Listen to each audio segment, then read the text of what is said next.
대법원장 후보자에 대한 논란이 조금 있는 것 같아요. 물론 이제 이 상태로 대법원장 인준이 부결될 거라고 생각하지 않습니다만은 왜냐하면 그냥 뭐 무색무취하고 무난한 뭐 예를 들면 대통령의 히든카드라고 하는데 그것보다는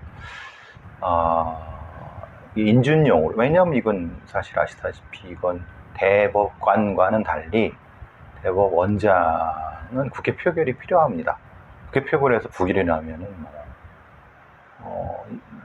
임명할 수가 없는 부분이기 때문에 이 임명을 받으려고 그러니까 선택한 사람이라고 보여지면 됩니다. 왜냐하면은 그리고 사실 아시다시피 대법원장이 자기가 뭔가 색깔을 낸다고 하면은 생각해보면은 대통령한테, 지금 윤 대통령한테 부담이 많이 되겠죠. 그러니까 말 잘 듣는 그리고 소위 말하는 법비들 아니면 법꾸라지들 아니면 기득권을 그냥 재생산할 수 있는 정도의 그냥 무색무취한 사람 정도인 것 같아요. 그러니까 실제로 이제 이 사람이 했던 그런 판결 중에서 이제 20대, 그러니까 아동 성범죄자죠. 8일 만에 여중생을 또 출소한 후에 성폭행을 했던, 아마 아동 연쇄 강간범 같아요. 지금 이게 근데 내용을 모르니까. 근데 이제 이 사람이 쓴 판결문이나 판결을 보면 사실 이 사람이 썼겠습니까? 그러니까 이제 뭐 고등법원 부장판사 이라는 거는 뻔하면 연구관들이라든가 밑에 있는 저희가 배석판사 애들이 썼고 그거를 그러니까 별로 그렇게 생각도 없고 딱히 이런 그러니까 기득권을 수호하는데 필요한 만큼의 그냥 엘리트인 것 같은 껍데기, 이 정도로 생각하면 될 것 같습니다. 생각해 보시면은 2인자, 3인자라고 할 수 있는 한동훈이나 이상민이나 이런 애들이 힘 있는 대법원장을, 그러니까 이제 뭔가 역할을 하는 대법원장이라고 하면은 실제로 그걸 용납을 하겠습니까? 어차피 지금의 정권에서 2인자라고 하면은 자신들이 돼야 된다고 생각을 하는 거고, 그 대통령실에 존재하는 소위 검사 출신 나부랭이들이 생각하기에는 대법원장은 말 잘 듣는 그런 형태죠. 그거는 김명수도 딱히 다르지 않습니다. 물론 이 여러 가지 진일보한 판결들이 많았기 때문에 좀 내용적인 건 다르지만은 형식적으로는 결국은 김명수나 이균용이나 결국은 법비라고 할 수 있는, 아니면 법과 관련된 것에서 기득권을 수호하는 약간 왼쪽에 있는 애나 약간 오른쪽에 있는 애, 그 정도입니다. 사실 기본적으로 김명수나 이균용이나 대법관을 거치지 않은 이유가 그겁니다. 대법관을 거치게 되면 자기 세력이 있는 거고, 자기 세력이라든가 자기 어떤 것이 있는 사람 같은 경우는 다루기가 쉽지 않죠. 특히 대법관 출신들이라고 하면은. 왜냐하면 대법관이 된다는 것 자체가 기본적으로 특정한 형태의 어떤 것이 약간의 그 세력이랄까, 그런 것들이 존재하는 걸 의미를 합니다. 근데 이거는 김명수는 춘천지법, 이균용 같은 경우는 이쪽 서울 고법 쪽, 그러니까 딱히 그런 말 잘 듣는, 이게 정확할 겁니다, 제 판단이. 근데 문제는 그거죠. 이런 어떤 소위 법조 엘리트들이 만들어낸 판결이라고 하는 것이 너무나도 지금까지의 많은 가해자 중심주의, 그리고 생각 없는 판결들, 그리고 자신들의 변호사 기업이라든가 변호사 업계 아니면 그 법 업계를 대변하는 그런 부분일 거라고 생각합니다. 2020년 만기 출소한 애가 8일 만에 여중생을 납치 성폭행한 사건의 항소심을 맡았는데 얘에 대해서 1심 선고 18년보다 3년을 깎아줬습니다. 근데 왜 그러느냐?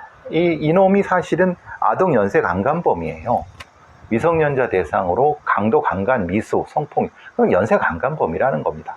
이따위로 이렇게 범죄에 대한 분석이라든가 이런 거에 대한 범죄에 대한 기본적인 어떤 이해력 이런 거 없이 그냥 지 맘대로 깎아주고 그러는 겁니다.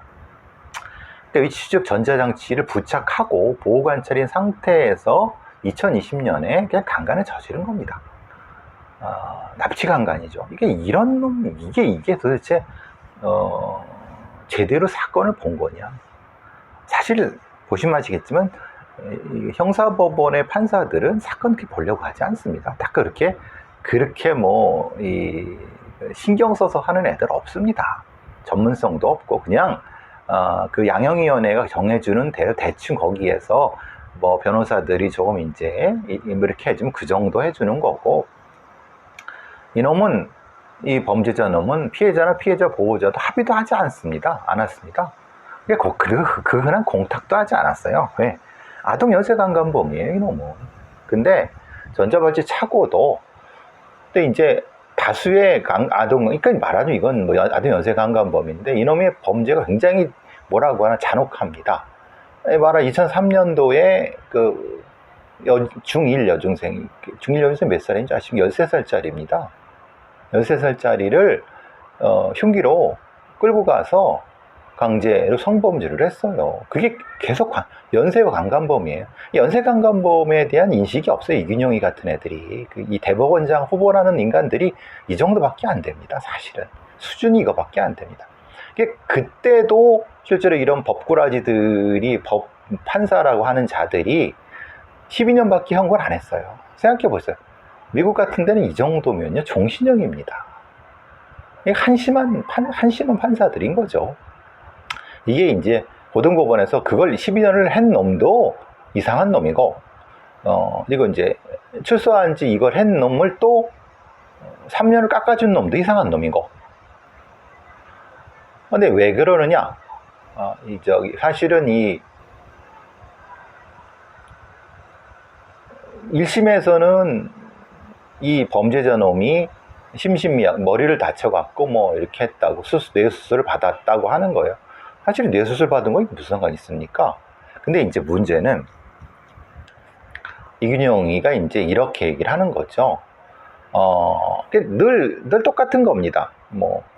이 범죄에 취약하고 성적 정체성 이런 13세를 이렇게 끌고 가서 죄질이 안 좋다. 여러 가지 그렇다라고.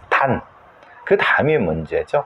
다음이 이제 감형 사유를 하는 게 범행 자체를 인정, 자신의 잘못을 깊이 반성. 근데 이놈은 아동 연쇄 강간범인데, 그죠? 문제는 피해자가 입은 상해가 중하지 않대요. 중하지 않은 것은요, 의료 시스템이 좋아서 그럴 수 있고요, 다른 형태의 어떤 범죄를 저지르기 위해서 그럴 수도 있어요. 그러니까 전혀 감형 요소가 안 되는데 객관적으로 많이 안 다쳤으니까 이런 거잖아요. 그리고 이제 머리를 다쳐 뇌수술을 받은 것 자체가 결국은 공주치료감호소에서 이거에 대한 치료를 못 받아서 그렇다라고 하는 거예요. 근데 생각해 보시면은 지금 얘는 2003년도부터 아까 제가 말씀드렸죠. 이놈의 범행은요, 2003년도부터 시작됐어요. 예? 잘 보시면 아시겠지만. 그러니까 2003년도에 중1 여학생을 데리고 강제추행을 했어요. 칼로. 근데 이놈은 2005년도에 뇌수술을 받았어요. 그러니까 만약에 거꾸로 됐다. 2005년도에 얘가 뇌수술을 받아갖고 뭐 좀 정신적으로 문제가 있어갖고 그 다음부터 계속 범행을 했다라고 하면은 실제로 이건 치료 가모나 솔직히 그 봐줄 여력이 있을 수도 있어요. 혹시라도. 근데 잘 생각해 보시면은 얘는 2003년도부터 아동 성범죄를 저질렀어요. 근데 그 이후에 2년 뒤에 어떤 이유 때문인지 모르지만은 뇌수술을 받았어요. 그러면은 2005년도에 뇌수술을 받은 부분은 사실은 이놈의 범죄 경력인 2003년부터하고는 무관한 거예요. 그러면은 여기서 따져야 될 것은 2003년도의 범죄가 얼마나 더더욱 이 아동 연쇄 성범죄와 연관이 됐는지를 따져야 되는 거고, 그와 연결해서 2005년도에 뇌에 어떤 수술을 받았다는 게 무슨 이것이 연관성이 있는 건지 없는 건지를 따져봐야 되는 거죠. 그걸 따지지 않고 말하자면 이런 거죠. 이균영이는 2005년도에 오랜 교도소 생활 때문에 치료를 못 받았다. 그렇기 때문에 2000 뒤에 벌어진 범죄에 대한 것은 봐줘야 된다, 이 얘기예요. 3년을. 그러니까 그럼 이균영이 그러니까 후보자가 만약에 봐줄 생각, 2003년도에 이놈의 아동 연쇄 성범죄 범죄 경력이 어떻게 2005년을 지나서 이렇게 됐는지에 대한 판단을 먼저 해야 되는 거죠. 뭐가 이상하죠? 순서가. 그러니까 이 정도로 사실은 우리나라의 그 형사법원의 판사들의 수준이 너무 좀 처참합니다. 이게 또 하필 또 이 대법원장 후보자라서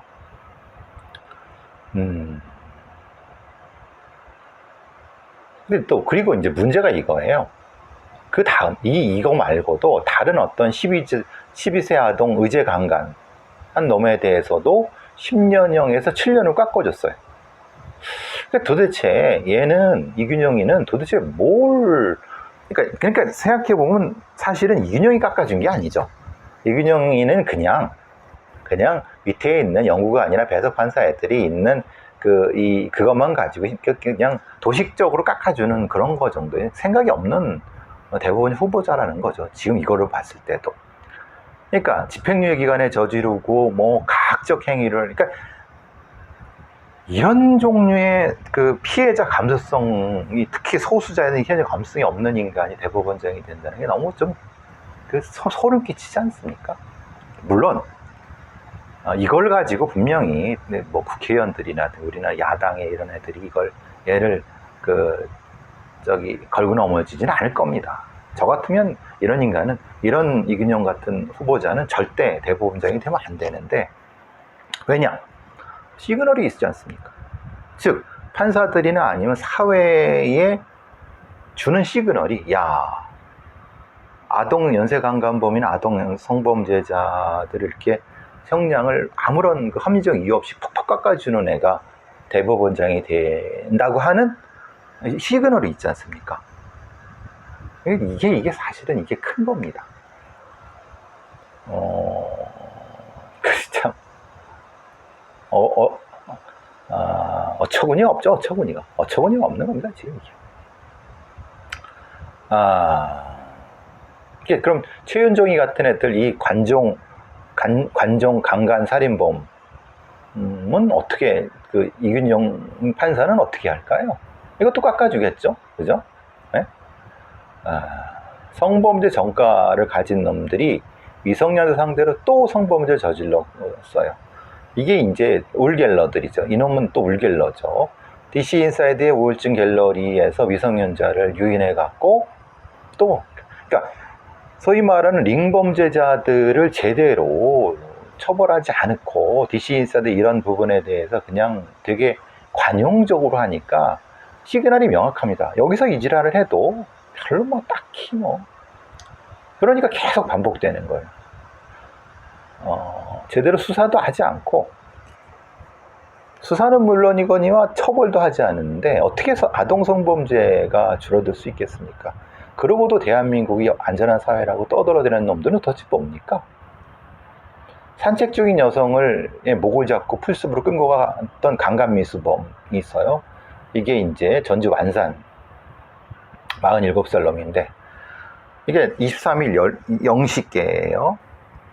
완산에 산책로를 걷고 있었어요. 사실 이 심야 시간에 이거 저기 나가지 말라고 했는데도 사실은 이렇게 나가는 분들이 있긴 있습니다.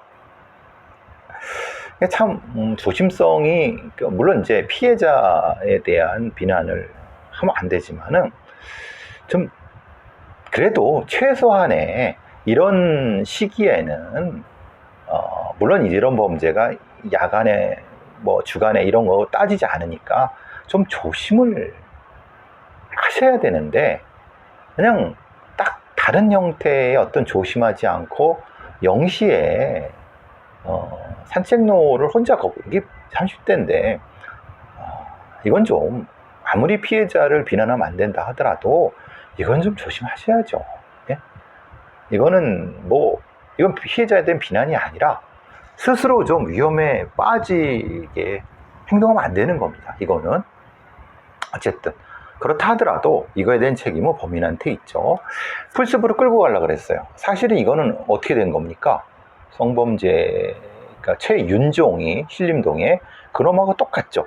그러니까 그 산책로, 그러니까 등산로 그 산책로 거기에 가서 그러니까 만약에 이 지금 전주 완산의 강간미수범 놈이 진짜 너클 같은 걸로 공격해서 쓰러뜨린 다음에 했으면 깜짝없이 당하는 겁니다. 제발 좀 정신을 좀 뭐라고 하나 좀 조심하십시오. 어쨌든 그래도 이 범인이 잘못이죠. 목을 끌고 들어가려고 했어요. 근데 다행히 그 피해자분이 강하게 저항을 해서 벗어났는데 위험합니다. 네? 진짜 위험합니다. 이런 놈들 물불 안 가리고 달려들어 강간하려고 하는데 어떻게 당할 겁니까? 다른 어떤 보호책도 없잖아요. 무슨 호신 무기도 있는 것도 아니고. 어쨌든 잡긴 잡았어요. 근데 이렇게 합니다.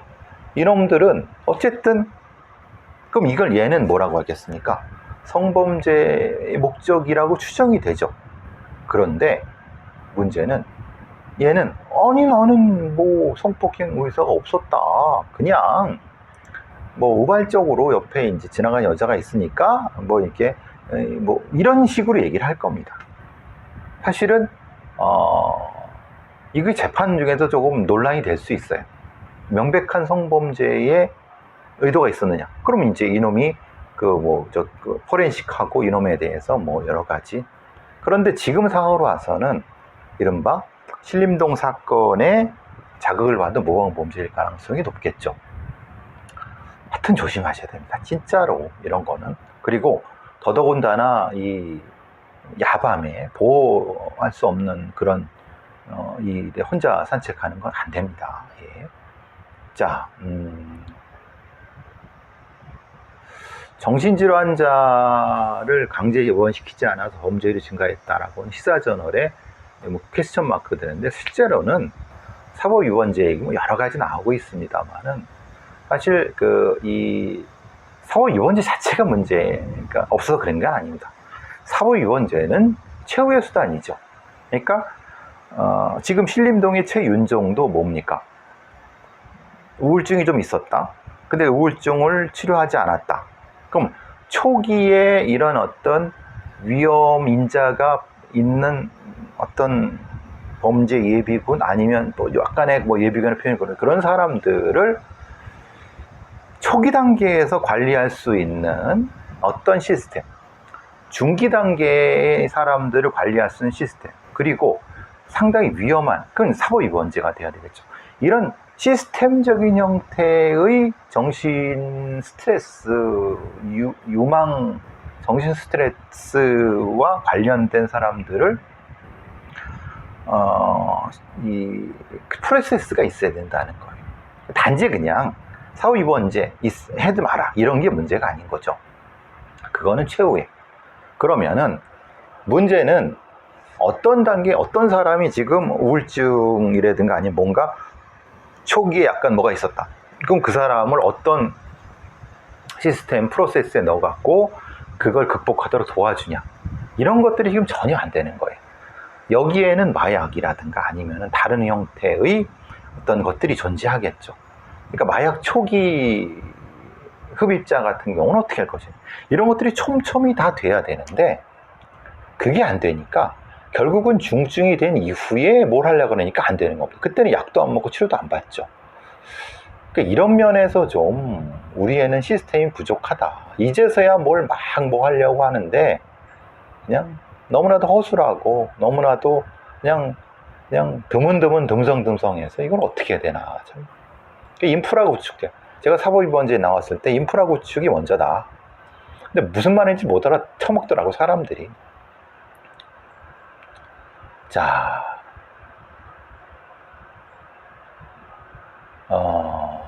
사실 며칠 전에 이 기사 보고 좀 마음이 아팠습니다. 제가 서울청 범죄분석팀을 나오고 성북경찰서에 있고 그때쯤에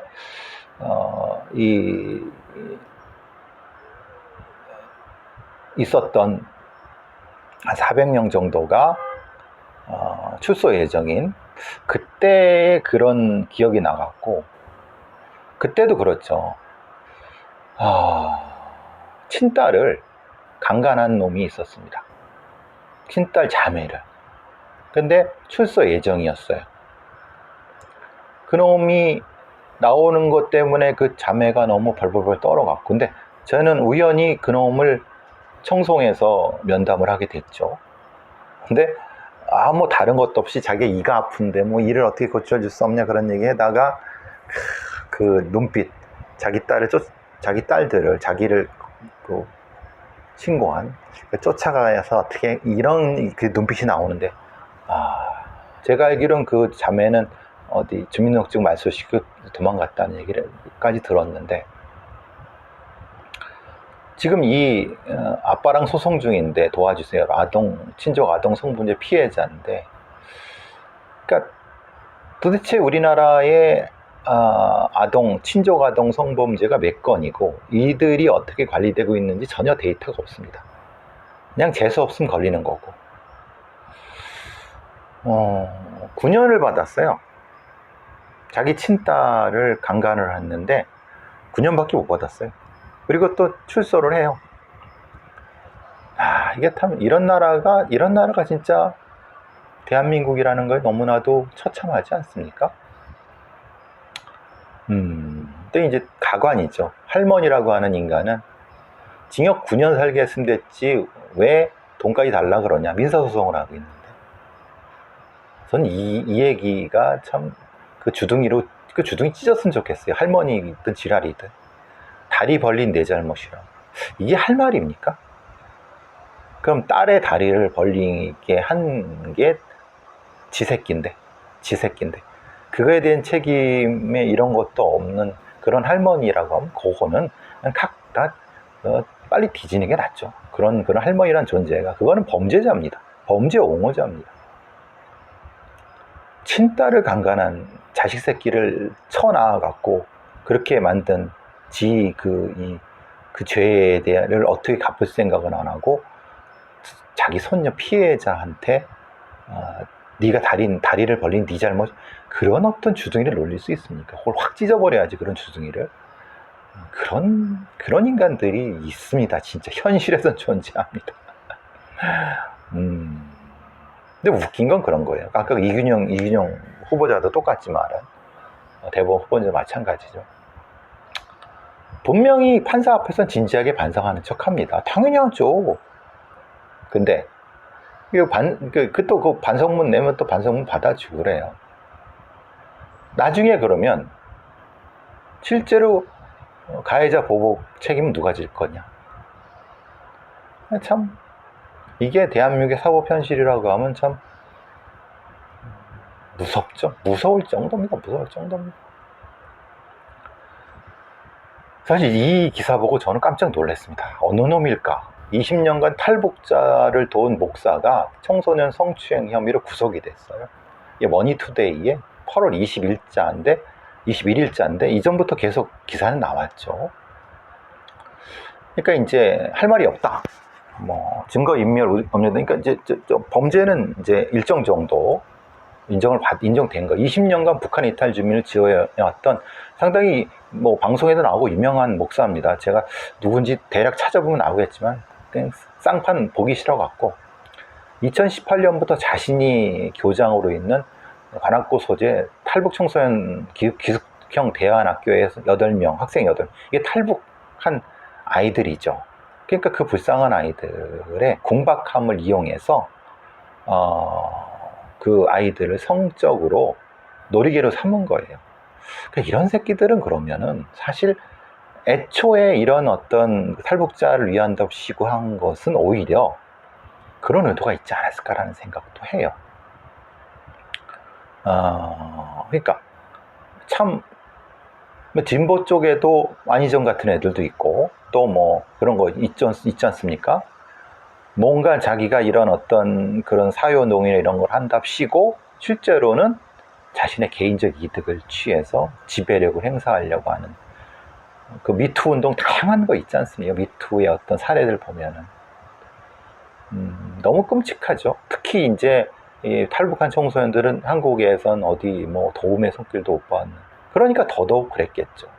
60이나 처먹은 놈의 새끼가 이따위 하려고 참, 요런 놈들은 진짜 그 광화문 앞에 가장 그 능지처참을 찢어 죽여야 되는데, 요런 놈들, 요런 아까 그 아동 성범죄, 연쇄 강간, 그런 것들은 단가 필요 없습니다. 뭐 그냥 그 광화문 앞에 가서 사지를 찢어 죽여야 됩니다. 그런 인간들은 절대 반성하지 않고요, 절대 반성하지 않습니다. 그런 게 그 국민의 세금으로 그렇게 패는 게 의미가 없습니다. 죄에 대한 벌이 어떤 건지를 한번 제대로 보여줘야지 이거 되지. 이게 사실은 물론 이제 뭐 응보라는 것이 사실은 복수심이라고 하지만 복수심도 필요합니다.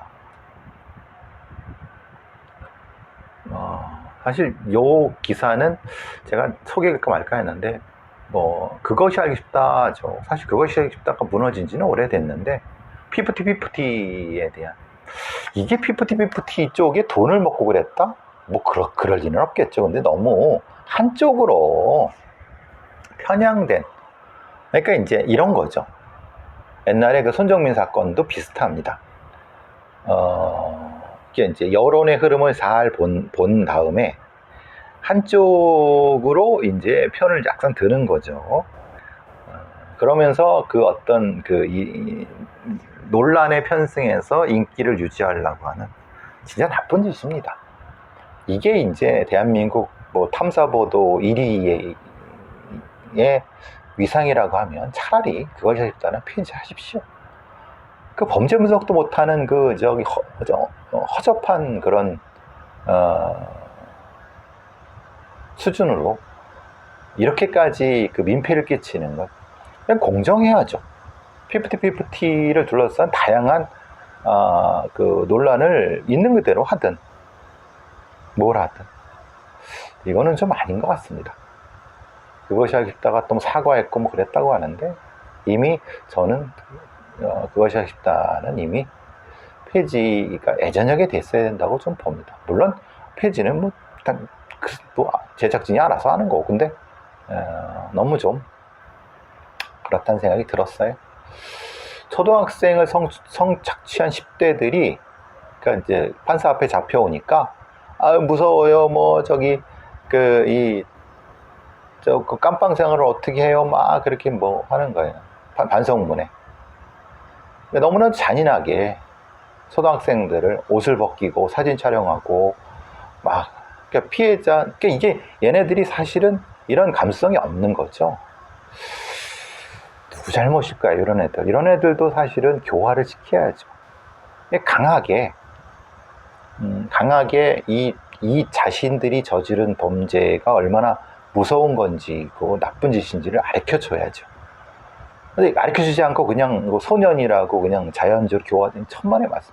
이게 잘못됐다는 거예요. 얘네들을 그냥 내보내면은요, 더 나쁜 놈들이 됩니다. 그러니까 엄정하게 처벌을 해야죠. 그게 우리가 없기 때문에 이런 개판인 나라가 되는 거 아닙니까? 자,